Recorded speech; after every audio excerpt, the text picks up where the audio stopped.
Good morning student. ఇవాళ ప్రత్యేకత ఏంటో మీకు తెలుసు. ప్రముఖ గణిత శాస్త్రవేత్త శ్రీనివాస రామానుజన్ వారి జన్మదినం. ఆయన జన్మదినాన్ని గణిత దినోత్సవంగా మనం జరుపుకుంటాం. ఎందుకు ఆయన జన్మదినాన్ని మనం గణిత దినోత్సవంగా జరుపుకుంటాం? ఈయన గణితంలో పేరు మోసినటువంటి శాస్త్రం. అప్పటి కాలంలో దాదాపుగా 200 సంవత్సరాలకు పూర్వం 1883 జనవరి 22వ తేదీన జన్మించినటువంటి శ్రీనివాస రామానుజన్ తమిళనాడు రాష్ట్రానికి చెందినటువంటి వారు గణితంలో క్యూబ్, గణాలు, స్క్వేర్, వర్గమూలాలు వీటికి సంబంధించి సంఖ్యాశాస్త్రంలో విశేషమైనటువంటి కృషి చేసి ఉన్నారు. ఈయన 1729 అనేటటువంటి ఒక నెంబర్ని కనుక్కున్నారు. నెంబర్ని కనుక్కోవడం ఏంటి? ఆ నెంబర్కి ఉండేటటువంటి ప్రత్యేకతని ఆయన చాటి చెప్పారు. ఈ నెంబరు ఆయనకి ఎలా స్ఫురించింది? మామూలుగా కాదు, ఆయనకి ఒంట్లో బాగోకపోతే అప్పుడు ఒక ఆయన కారులో ఆయన చూడడానికి వచ్చినప్పుడు కారు వెనకాల ఉండేటటువంటి నెంబరు 1729. దాన్ని చూసి ఈ నెంబరు 2 గణాలని కలిపితే వస్తుంది, ఆ యొక్క గణాలు 1 + 9, 1 క్యూబ్ 9 క్యూబ్ కలిపితే వస్తుంది అనేటటువంటిది ఒక సెకండ్లో కాలంలో ఆయన చెప్పి ఉన్నారు.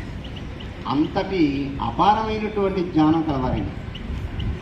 ఆయన చేసినటువంటి సిద్ధాంతాలని ఇప్పటికీ ఇంకా రీసెర్చ్ చేస్తూ ఉన్నారు, ఇంకా కనుక్కోవడానికి ప్రయత్నం చేస్తూనే ఉన్నారు. అప్పటి కాలంలోనే, ఈ సాంకేతిక అది లేనటువంటి కాలంలోనే అపారమైనటువంటి మేధస్సుతోటి ఆయన ఈ సంఖ్యాశాస్త్రానికి సంబంధించి ఎంతో విశేషమైనటువంటి కృషి చేశారు. ఆయన చేసినటువంటి కృషి సందర్భంగా ఆయన జన్మదినాన్ని గణిత దినోత్సవంగా జరుపుకుంటున్నారు. ఆయన చాలా తక్కువ కాలం మాత్రమే జీవించి ఉన్నారు. 1920వ సంవత్సరం ఏప్రిల్ 26వ తేదీన ఆయన మరణించింది. ఆయన ఇంకా ఎక్కువ కాలం బతికి ఉంటే కనుక ఈ గణితానికి సంబంధించి ఎంతో విశేషమైనటువంటి కృషి చేసి అందరికీ గణితం పట్ల ఆసక్తి కలిగించి భారతదేశం గణితంలో మొదటి స్థానంలో ఉంటుంది అని చెప్పి ఉండేవారు. ఏదైనప్పటికీ కూడా ఆయన్ని మనం ఆదర్శంగా తీసుకొని గణితం పట్ల ఆసక్తి పెంచుకొని గణితం నేర్చుకుంటే అన్ని సబ్జెక్టులు కూడా ఈజీగా వస్తాయి. ఎలా వచ్చేస్తాయి? లెక్కలంటే ఆలోచించేటటువంటిది, తార్కిక జ్ఞానం, లాజికల్గా ఉండేటటువంటిది. అలా ఆలోచించడం వల్ల ఏమవుతుంది? మన బ్రెయిన్ కూడా షార్ప్ అయ్యి ఏ విషయాన్నైనా సరే ఆలోచించి రాయడం అనేటటువంటిది జరుగుతుంది. కాబట్టి సకల శాస్త్రాలకు తాళం చేవి గణితం. అన్నీ కూడా గణితం నుంచే వచ్చేయి అనేటటువంటి దాంతో నేర్చుకుంటారు.